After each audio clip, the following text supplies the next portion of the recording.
Alright, for our bouncing ball, we're going to start with a new Flash document. And when we have our new stage and timeline up, first thing we're going to do is rename the first layer as ball, so we can easily identify it. We're going to draw a circle, and it will come out whatever color you had last chosen as your fill. You can see there is no stroke or outline around that, and the fill was black. We're going to change that to radial gradient down at the bottom, and come over to the right hand side under the color options and choose two colors that you will use to color your ball in. If you accidentally add another tab, just click it, drag it into the color box, and it will disappear. If you want to add emphasis to one of the colors, you can drag it closer to the center or closer to the other tab.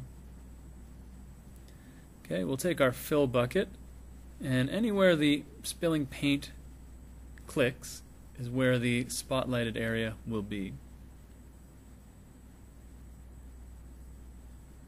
Okay, we're going to change our frames per second, our frame rate, from 12 to 20. This should give us a smoother animation and make calculating the number of frames we'll use much easier. If we want this to last 1 second, we'll go to frame 20. Insert a keyframe by right-clicking and choosing Insert Keyframe. You can see in frame 1 and 20 that the ball is in the same location. Currently in frame 10, if we add another keyframe, right-click, Insert Keyframe, you can see as we scroll through the animation, the ball does not yet move. So, to show movement, we're going to click, and make sure you click on frame 10. Select the ball with the selection arrow, and using the arrows on the keyboard, drag it down to the bottom. You can see it does move, but it looks a little jumpy. So anywhere in between these two keyframes, you can create a motion tween, and do the same between the other two motion tweens. And if we watch the movie again, it doesn't quite look right, but it's smoother motion. So, another thing we can do to improve this is click anywhere on the motion tween arrow along the timeline, and at the bottom change the ease. So on the downward motion, you should use a negative ease, and on the upward motion, we'll choose a positive ease. And what this should do is give a kind of an effect as though gravity was working on the ball. So, ball is looking more realistic. But now we're going to go into the 10th frame when the ball hits the ground and use our free transform tool. We'll squish it down a bit, drag it out a bit, and if we watch it now, you can see it looks much more realistic. Okay, we're happy with that layer. We're going to lock it. Right here we'll insert a new layer and name this one ground. Okay, I'm going to draw the ground. Let's make it grass, so we've chosen green fill. I can't quite see the whole stage, so I'm going to fit in window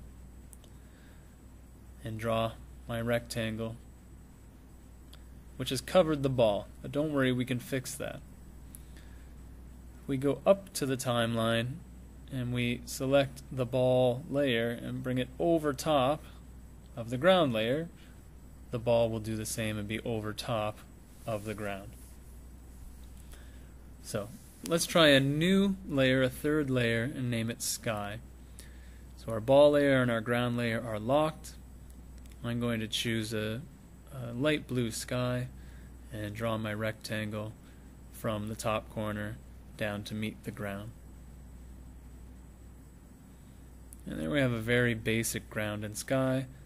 But oh, the ball is now bouncing behind the sky. So again, we need to drag our layer into the proper position. So now the ball is above both the sky and the ground. Okay, we will lock the appropriate layers. And now I want to work on the ground. And you can see I'm trying to bend the ground to give it a bit of depth. But unfortunately the ground is below the sky, so we'll move it above the sky, and now you can see I've got a bit of a hill. Now if we watch, we've got a bouncing ball and a good background.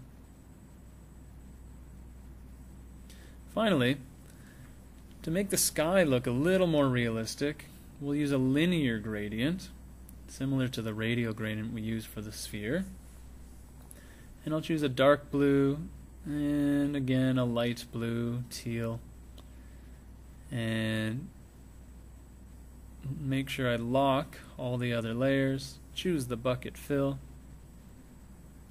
and fill the sky. Okay, I'm going to choose the gradient transform tool, and watch when I rotate this. It's okay, but now if I've made a mistake, I can't access the rotate again. So I'm going to undo, back to square one. I'm going to shrink using the gradient transform tool still. I'm going to shrink the linear gradient, then rotate it. And once it's rotated, I can do my adjustments afterwards. And there you have a realistic-ish bouncing ball.